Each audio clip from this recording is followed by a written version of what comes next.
I'd like to introduce our guests we've got on today. So we've got Emma and Terry. So starting with Emma, Emma is the secretary to the board for Welsh Rowing, and last year was one of the recipients of the Board Development Fund. So Welsh Rowing received essential sports governance. Oh, sorry, I was hearing an echo there. And we also have Terry. Terry is an experienced company secretary who's also a fellow of the Chartered Governance Institute. And Terry, amongst many other things, is one of the trainers for our Board Development Fund and one of CGI's trainers. Yeah, just before we kick off, Emma, it'd be great if you just tell us a bit about yourself and your role. Hi, I'm Emma Argall. I'm Secretary to the Board for Welsh Rowing, as Sam said. I've been in my role for about 2 years now, and I was quite new to governance when I started my role. So somebody suggested the Sports Governance Academy to me for some training, and I've done a number of different courses with them and found them absolutely brilliant and really thorough courses and really engaging material as well. So it's been really beneficial for me. Cheers, Emma. And Terry.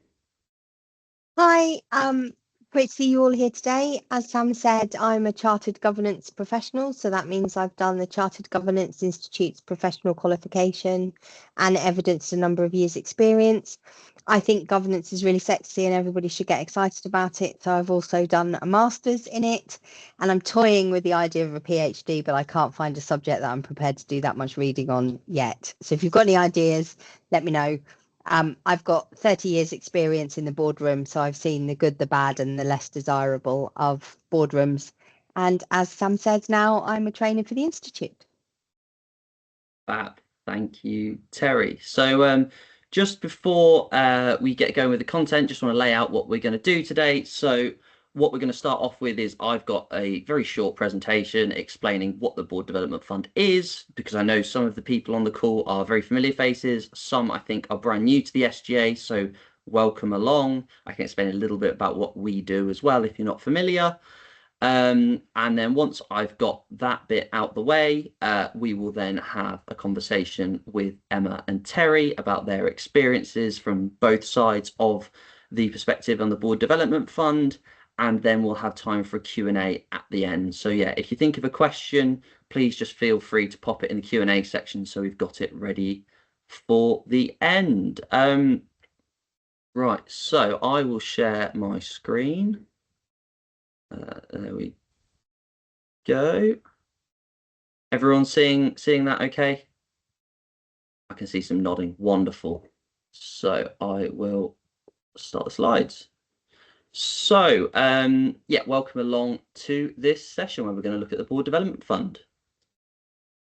So just to give you a bit of background on the SGA, we are funded by the UK Sports Councils, so that's UK Sport, Sport England, Sport Wales, Sport Scotland and Sport Northern Ireland, to provide governance, training and resources and a community for those in the UK sport and physical activity sector. And part of that is that part of that funding is that we receive money to put towards training for full board training, which is what the Board Development Fund is.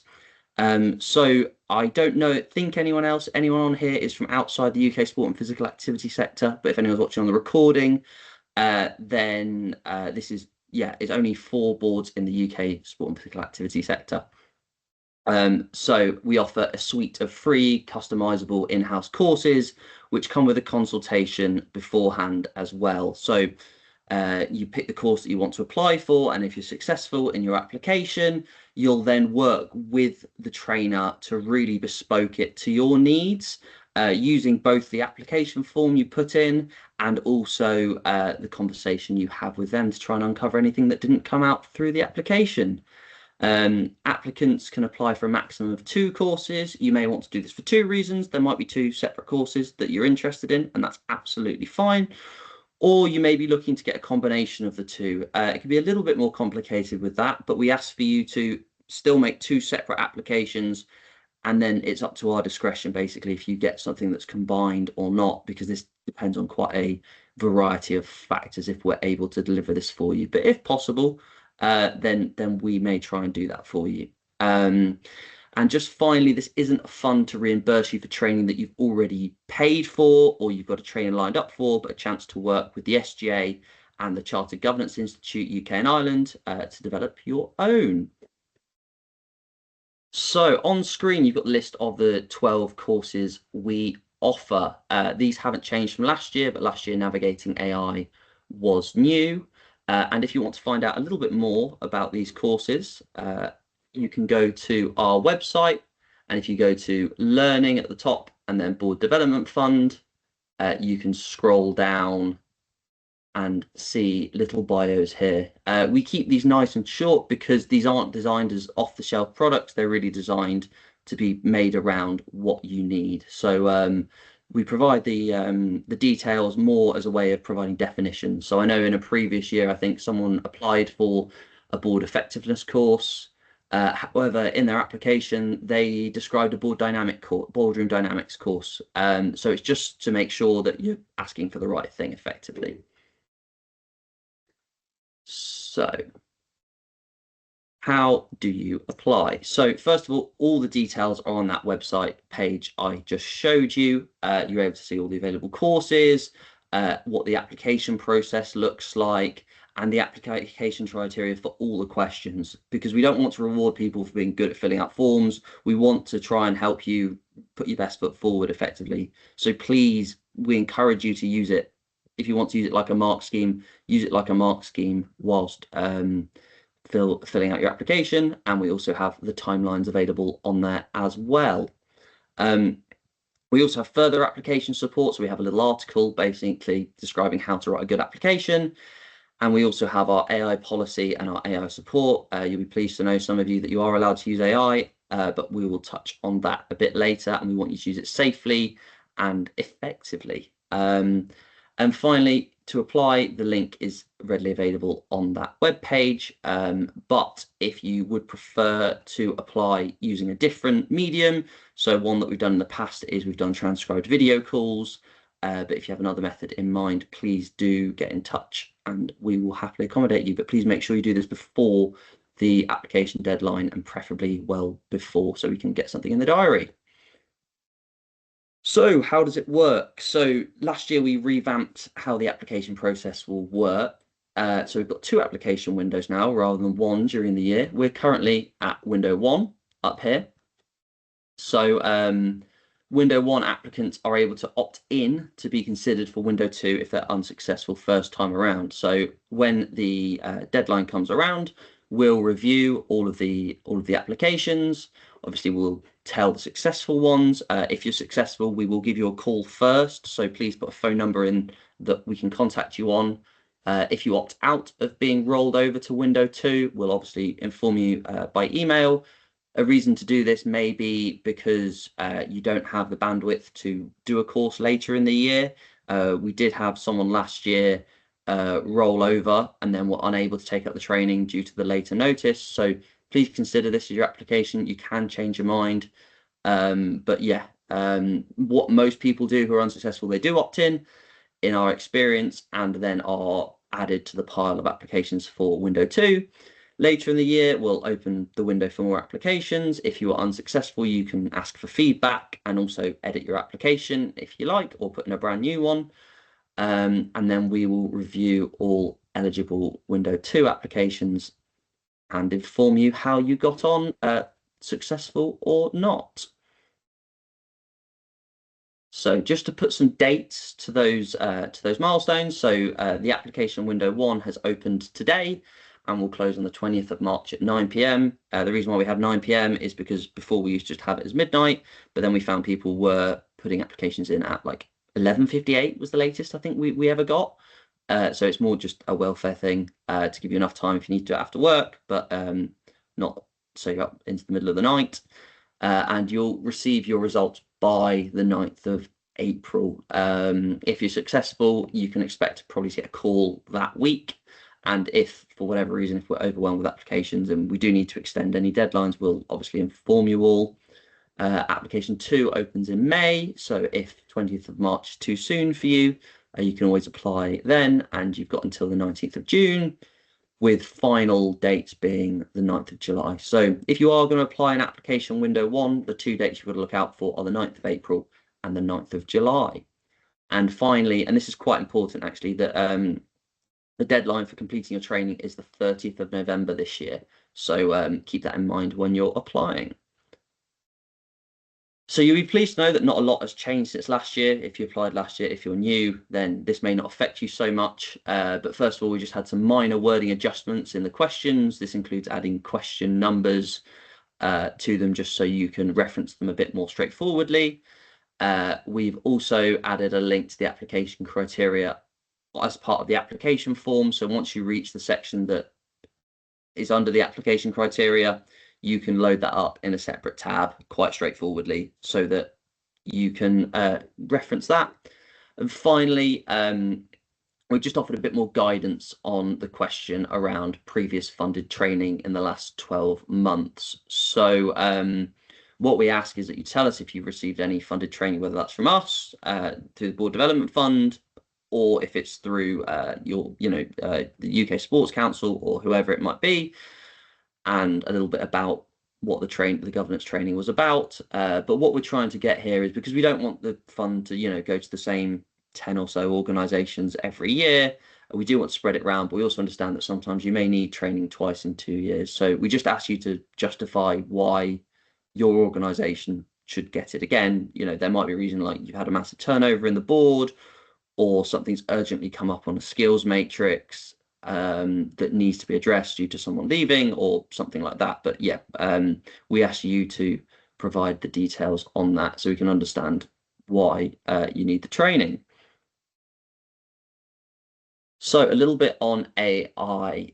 First of all, if you've gone into the form itself, you'll notice the first question asks you to accept our AI policy. If you're planning on using AI, even if you're not, please just do read this. What we don't want people doing, and is against our rules, is just putting the question into a chatbot, maybe put the mark scheme in for good measure, and go answer this question, as that doesn't require any critical thought from yourselves as part of the process, which is part of what it's about. It's about identifying what your needs are and how it's going to benefit you.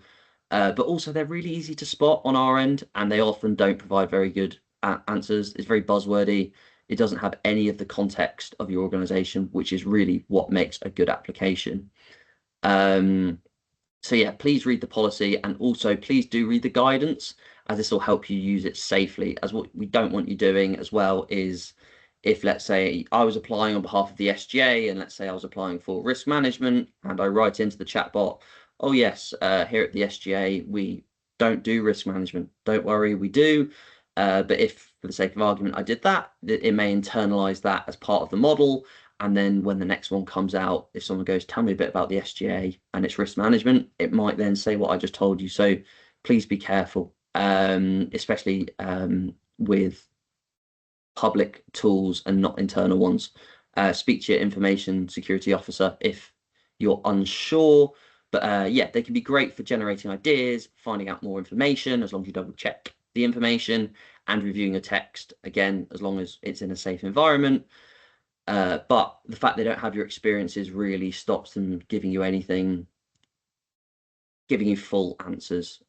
So yeah, if you've got any questions as well, please do ask us.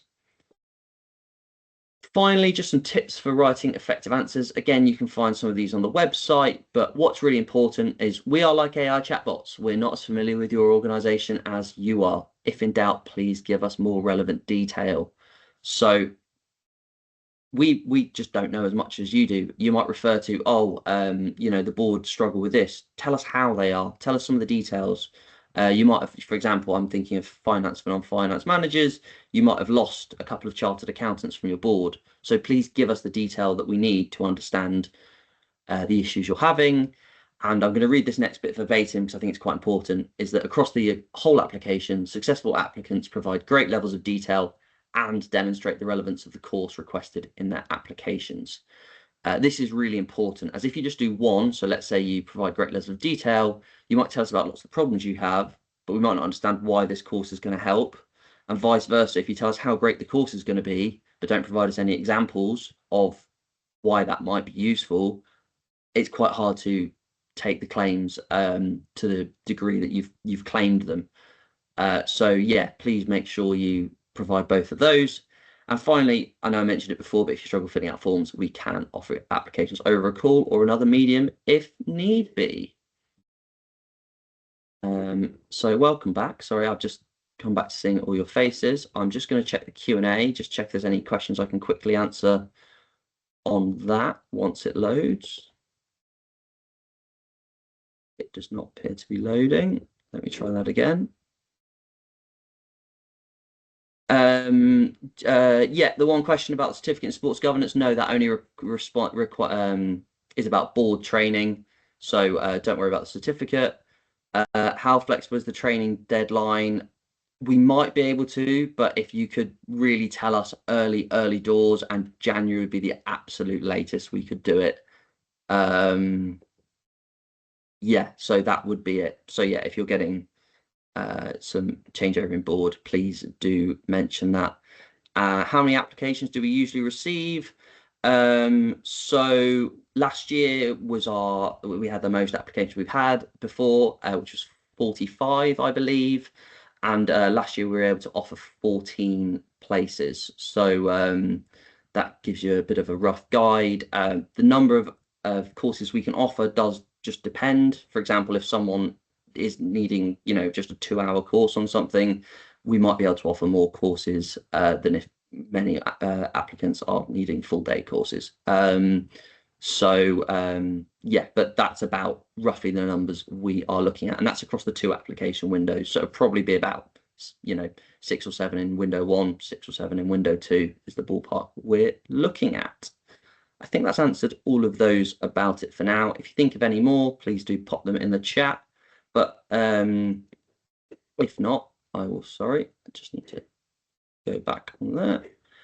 So I'll come over to you, Emma, to start the conversation. So just an easy one, given what I've just said. It'd be great if you could tell us a bit about how you approached the application process and how you found it. So if you had to consult any of your colleagues, or what motivated you to apply.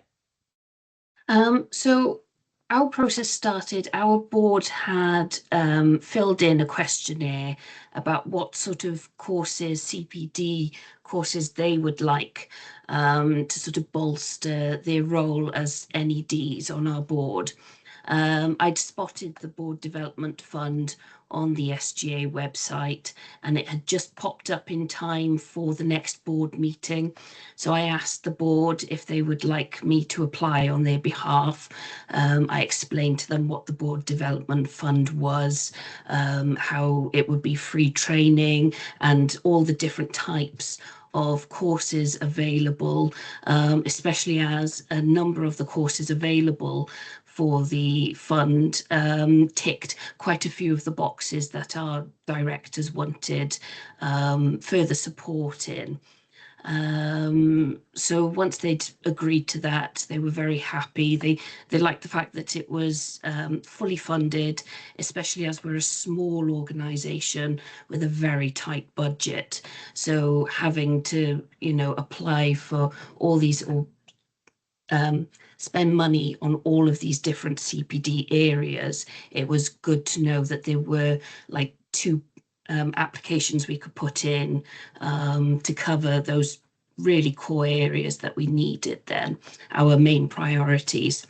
So when it came to writing the application, I referred back to a governance review that we'd done the previous year, that Sport Wales had done for us, just to look at the main areas that Sport Wales were picking out that we needed to improve on around our governance. I also had a look at our governance improvement plan for that year, and see what examples were popping up that were relevant to the training available. I also looked at our governing framework, what was the draft Arwain Cymru, and the capability framework from Sport Wales, to look at all of the requirements that we need and to find where we are sort of not strong as a board and what needed improving. I also made a quiet list of the areas that the board as a whole and individual board members needed some help on, and put those examples in the application form. I used the Arwain Cymru framework as to give examples of relevance to the problems we were coming across and the areas of development that we needed then. So yeah, and the marking scheme was really useful in that respect, because it just made sure that I was on the right track and answering and backing up all of my examples then with evidence. Awesome. No, cheers, Emma. That's great. I didn't realize how much detail you'd actually gone into in when you did the application, but it sounds like, yeah, consulting the board and consulting the documentation you've already got is definitely a really helpful way of understanding what you might want to apply for and then putting in an effective application. So coming over to you, Terry, would you mind telling us a bit about, so once an organisation's been successful, they then hop on a call with yourself and someone from CGI. It'd be great if you could just tell us a little bit about how you approach that process and what you're looking for during that meeting, and yeah, maybe from the application form that comes with it as well. Thanks, Sam. It's really about honesty and candor. We're the governance experts. We don't expect you to be there to be. That's why we're doing it. So give us as much information as you can so that we can glean where you need. But be candid about your starting point. Nobody's expecting you to be governance experts. So if actually we need an intro to governance, we need to know what the baseline is, we need to know why that's important, that's absolutely fine. That's why we're here. But tell us that so we're not pitching it too high and then the whole thing is lost. The other thing is be frank about your delegates' attention span and the time available. So, for example, one course I've done was 6 Tuesday nights for a couple of hours in the evening because people all had their day jobs. Let them get home, have dinner. Let's do a couple of hours. That's as much attention as we can really give it. So let's do it shorter chunks over a longer period rather than in depth. And different things are going to be applicable to different applicants depending on what's happening in their world, whether they're volunteers, whether they're not, whether they've got day jobs, whether they don't, whether they're very close to each other geographically, so it makes sense for us to get together in person at the weekend and do some time together, or whether it needs to be in the evening.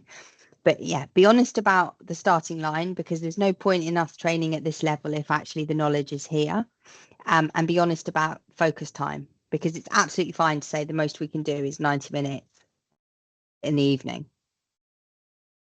And less is not more, less is less when it comes to the application. So tell us as much as you possibly can so that we can understand where you're coming from, because we'll have all read that before we come on to the discovery call. So we'll have questions ready to ask you.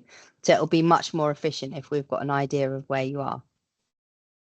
No, thanks, Terry. I think one thing that's really important when you do this is almost, whilst it is free, treat it almost like you've paid it, like there's that sunk cost. And so if you're working at it from both ends, then you can really get the most out of it. And I know, Terry, the course you're referring to, yeah, it turned into something that was really, it worked really well for that board specifically through those frank conversations, because yeah, what we don't want is, you know, to overpromise on attention spans or availability, and then, for example, only half the board is there, because the fact that it's the whole board is what separates this from some of our other training offering, for example, at the SGA. So Emma, coming back to you to understand that conversation from your side, how did you find the experience of working with your trainer to tailor the course to your board? I found it really positive experience. I had a couple of meetings with, so Roland did our training, Roland Jack, and we did the Essential Sports Governance course.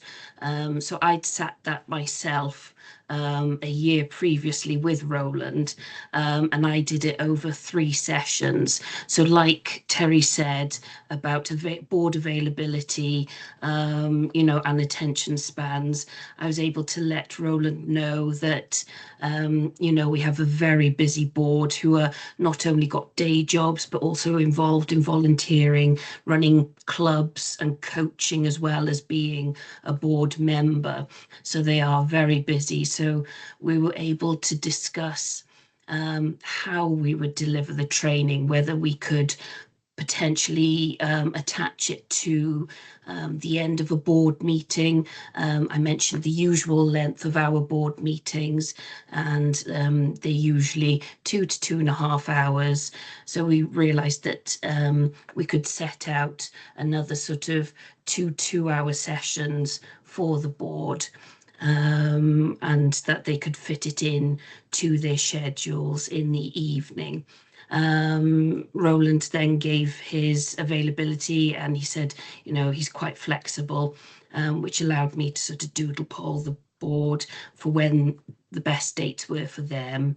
During the process, I also passed over our governance improvement plan, the governance review, and the Argall Cymru, because of course it was in the draft format, so that Roland could really tailor the training to our organisation. He could really see what our weak points were, what we already knew. We already had somebody on the board who specialises in EDI, so we didn't have to cover that aspect. And we'd also had safeguarding training for the board with the CPSU, so we could cut those sections out to make time for those key areas and topics that the board really needs to get stuck into. And what was great was that Roland could personalise case studies to the organisation, so that the board could really take the time to discuss these topics and sort of work it out between themselves, and then have a discussion afterwards and really get engaged in it. So it was all really good and excellent to be able to tailor that to the board, time-wise and topic-wise. Cheers, Emma. Yeah, I think one thing from our end, if you do need to, if for whatever reason you're successful and you've got a couple of board members going, well, I've already volunteered quite a lot of my time, I don't know if I've got more. One thing that might be worth pointing out is just the Companies Act. Quite frankly, doesn't care if you're a volunteer. You've still got your director's duties. So yeah, if you do need to play bad cop, that may be a way of doing it. But hopefully you're trying to sell it positively internally rather than having to play that card. There's just been a quick question in the chat. The rest of them I will come to at the end, but this is quite an important one. Is all of the training done as a group call online? So it can either be done in person or online, depending on what works for you, and that doesn't matter where in the UK you are as well. So yeah, we're happy to either come to you or do it online in whatever format works best for you. So I know you touched on a bit when you were talking about the consultation call, Terry, but it'd be great if you could tell us a bit about once you reach the training section of the process. So what can organizations do, and what do the best organizations do to get the most out of the training itself? I think it's enthusiasm and engaging with the process. We do very interactive training because we know that there's nothing worse. I don't want to sit and be talked at for 90 minutes, let alone all day. So, we make sure that it's interactive. We look at case studies, we talk about examples. So it wouldn't be a governance conversation at the moment if we didn't talk about the post office and or Coldplay.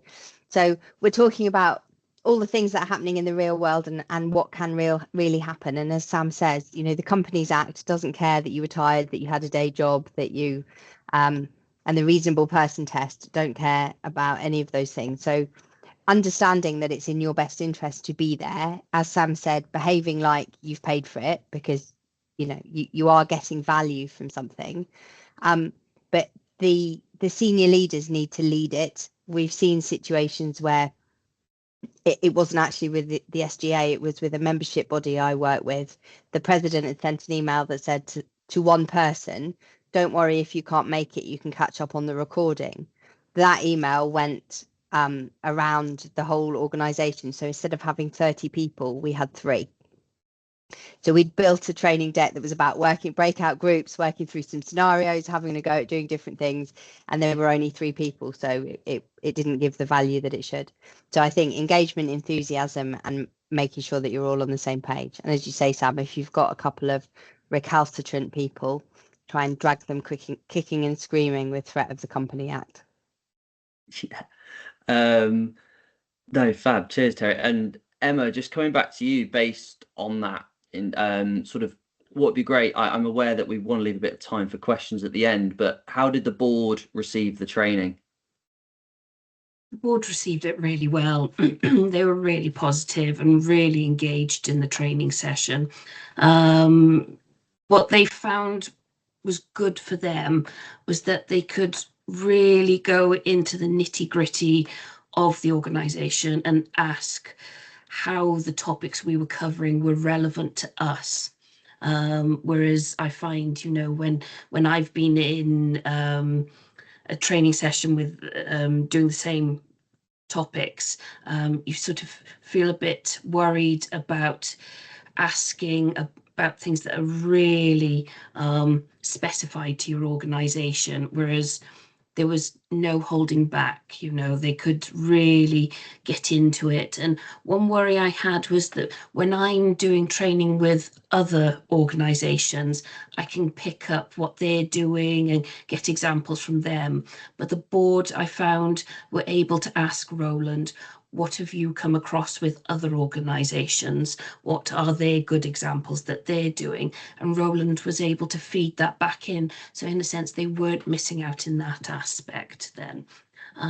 So feedback from the board was that they were really impressed with the training and really appreciated the fact that the sessions referred back to our capability framework requirements from Sport Wales, so that they knew that we were ticking those off. That was really important. Also, another board member said that they had done other NED roles in other organisations and hadn't received governance training. So they really appreciated the opportunity to expand their understanding of governance and wish they'd had that before then. No, fab. Cheers, Emma. And that's answered my next question as well, because as someone who's been to, quite a few of our training courses that we offer, it's really great to hear that perspective of when, individual training is really helpful and when that full board training is as well. So Terry, I'm going to come over to you as well. It'd be great to know in your experience, because I know you do a lot of training, whether that's just with, full board training or if that's just training courses where there's lots of individuals from. Where do you find that board training fits for an organisation? I think where it's really useful for the whole board is so that you've got a level starting point. So everybody's heard the same thing at the same time from the same person. And, if it's open and collaborative, which is great that Emma's describing, which is certainly what we aim for, then it means they've got the opportunity to ask the question. So then later on, when they're putting it into practice, Bob doesn't say such and such, and everybody goes, where's that come from? Bob would say, during the training, Terry said such and such, do you remember? And then it just helps them all move forward. I think there can be a tendency to think somebody's been in tenure for a long time, so they don't need training. I think actually conversely, sometimes that's not true, that they've been in the position for too long. The 7 most expensive words in business, because that's how we've always done it. So I think it's always good to have a refresher as well. I think there's a temptation to think, we've got new board members or inexperienced board members, we'll put them through the training, and that's absolutely vital. But also sometimes it's good for there to be a refresher, because certainly in the time that I've been in governance, the world has changed, and with AI, it's changing even faster now. Yeah, no, I can definitely imagine that. I mean, even if you you look at the sport code for sports governance, for example. I mean, what the longest term is 9 years, unless you're chair, then maybe go up to 12. But the code only had literally come out, the first version, in 2016. And if that's the only governance training you've maybe had in that time, I don't know, depends on the organisation, then a refresher is probably quite definitely needed, even if they think they know it, maybe. So that's the end of the questions I've got pre-prepared for you guys. So I can see some questions in the Q&A. If you've got any, if you've got a question that you'd like to ask yourself, please use the raise hand function or ask it in the Q&A. I'm going to start with a couple that are in the Q&A section, but please raise your hand and then we can go from there. So the first one I've got, which I can answer quite quickly, is there are 2 application windows. Is there a risk if you don't apply for window 1 and wait for window 2 of the money and options already being filled? So we purposefully allocate it so that we can have about half. We spend effectively half the fund in the first application window and the other half in the second half. So whilst, yes, you're probably better applying in window 1. If you've got a good application that's applied in window 2, if you've got one of the top applications that's in window 2, you'll likely get it. We also, I mean, this is just based off 1 year of last year. Of our 45 applications, I believe 32 came in window 1 and 13 came in window 2. So window 2 is a bit shorter and more designed for those who it's not quite the right time for. So to answer your question, I'd say no, but it can't harm, it won't harm you putting an application in window 1 because there's just less organizations that have applied. The next question, I'm going to answer from our perspective, but I'd love to hear both your perspective, Emma, and yours, Terry. So is there a person within the organisation best placed to complete and submit the application, i.e. staff, chair of the board, etc.? The person asking the question and the chair have been doing some work on board training, but just wonders if it makes a difference who submits the application. So I can speak from the application part. All that matters on our half is that obviously you work at the organisation, you are part of the organisation, so you've either got a role there or you're on the board or whatever it might be, and that you're going to be available to answer questions and do the process. So for example, if you're a NED who has got lots of other responsibilities and will struggle to take part in the process, that may not work, but it's whoever really wants to take it on. But I'd love to hear it from your perspectives, Terry and Emma, who's best to sort of lead the application process. Shall I answer first? Yeah. I think it's whoever best understands the pain points, because every organisation is going to have different pain points. So what is the pain point that you're trying to solve? And then how do you think that we can best solve it? So, for example, not that it happens in any of your organisations, but if the challenge is that the chair is perhaps a bit doesn't necessarily generate an inclusive environment and likes to get things done their own way and potentially is a dominant personality, then filling in the application may not be the best fit. So it's having a think about what's best for the entire organisation. And if you can, have an open conversation with everybody who's impacted, the entire, but not in a board meeting, but the entire board, and say, right, what are our pain points? What are the things that we think we do really well? Where are the bits that we think we need help? From my perspective, as the sort of governance lead, I had a pretty good idea, especially referring back to our governance improvement plan and our governance review, but also it was sort of consulting the CEO as well, as they're on the board in every board meeting and also involved in the operational side of things. So can also see where things need to be improved on the board side to bring things up to match how well things are doing on the operational side. So yeah, again, sort of perhaps consulting with the board members, but of course they are going to have some blinkers on when it comes to how good they think they're doing, when actually, they could actually do with a leg up and some training in certain topics. So I'd say take their feedback on board, also the chair. But again, if you've got somebody else that you can consult, like the CEO, if you're not the governance lead, then that's probably the best. No, cheers.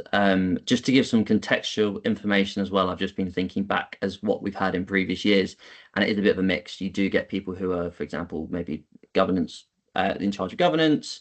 You might get someone who is the chair. We've also had CEOs. It's often organisation dependent, but what we also have is we have a second field for contact details. So if two of you being involved would be, well, we ask for 2 contact details in case, for example, you go off, so we can carry on with the process. But yeah, you can have 2 people involved if need be, even if it's, you know, they're not necessarily the named person on the application.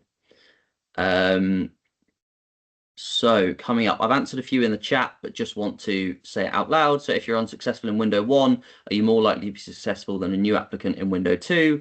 We treat them both the same. You're scored on the same matrix so that it's fair for both. And then there's another asking, are you able to apply for this training if you're a sport and physical activity organisation that doesn't receive any UK Sport England funding? Absolutely. You don't have to be in receipt of funding to do it. You just have to be in the UK sport or physical activity sector, and that can obviously cover a wide range of organisations all the way up to, you know, your massive NGBs down to smaller sporting organisations or charities or anything of the such. I can see another one asking, could training for the board also include SMT other than CEO? So this may be one that we work with you on, because again, it's designed to be board training. So we've had people in the past ask, can we just do it for the whole organisation? Which obviously the answer is no. But if there's a few key members of SMT who would benefit from it, who wouldn't stop, because what we don't want is them being there to get in the way of the board having an honest conversation, and also there just being too many people for it to be really a board training. But so yeah, often it doesn't include the SMT, but if you think there's a reason for them to be involved, then yeah, we can look at the justifications for that. I can't see actually, that's probably one for you, Terry. Actually, in your experience, how do you find if people do have the board and then some people in there, do you find it affects the dynamic much? I think it can. It depends on the organisation, but the law is very clear that management and board are separate and have different responsibilities. So I think sometimes conflating the two can cause more problems than it solves. But it is useful sometimes for the senior leadership to know what the board have been told. So then when the board come back and go, now we're going to ask you more questions, we're going to be challenging the papers, they understand it's because they've had constructive challenge training, and they understand now that a quiet board is not a successful board. No, fab. And yeah, so if you're, for example, you're broken into a few sessions, if there's one that you think someone might really benefit from and it wouldn't detriment the board's understanding, then that might be a good opportunity to do it. I can see a question in the chat asking, is there a health check tool to assess areas of need amongst our board? So I've got 2 parts to this. One I've just popped in the chat, which is our roadmap. So first of all, if you're new to the SGA, it's a great way of understanding what we offer as a whole, all in one place that you can navigate around. Just follow the download instructions and you can play around with that. But also we have a skills matrix template that you could use yourself, which I will find in a moment. And I can pop that in the chat. But the skills matrix would probably be quite a good one. We're looking at embedding a kind of skills filter onto the roadmap, but yeah, that's going to take a little bit of time. So I can see the the question in the chat. Perfect. Okay, there we go. Can board members just do parts and not the full course? Yeah, like if someone's unavailable for a certain session, that's unavoidable. No problem about not throwing the hand up. Yeah, if that's the case, then that's up to you. We want you to decide how you're best going to get the get the most out of the training. Like if you've got a session on, I don't know, let's say safeguarding as part of it, and you've got someone who, let's say, they work for the Anne Craft Trust or whatever it might be, they might not go along to that, so that's fine. But also, you can change the course around what your board means. So you can choose certain modules only, effectively. Yes. Sam, Sam, this is a bespoke offering, isn't it? So Yeah, the applicants come to you and say, this is our pain point, and then the trainer builds a solution around that. So it's not like these are the 5 modules and you take them as a set. It's bespoke. It's written bespoke for your organisation. yes, it is. Sorry. What Emma was referring to earlier is essential sports governance is a bit more prescribed because of course we do. And so you can go through that and you can mix and match it as you go. But yes, I think, yeah, you're right, Terry. Yeah, we do. We build it around you and your needs. And so if you go, look, we don't want that part of it, that we're all good with that, then we can just not include it. That's not a problem at all. Fab. It doesn't look like anything else is coming through. Yeah, I think we'll leave it there then. So first of all, thank you very much, Emma and Terry, for your time. We really appreciate it. And yeah, I'm really glad that you were able to come along. So thank you. Thank you very much for having me. It's been a pleasure. Likewise. Cheers. And yeah, thank you everyone for coming along as well. The questions really helped. They really help other people understand it as well. And yeah, if you've got any questions for us, please just ping us an email to info@sportsgovernanceacademy.org.uk. And if you've got any questions that you'd like to ask, I'll be hanging around for a bit longer now. So, but yeah, thank you very much. I hope you have a great rest of your day.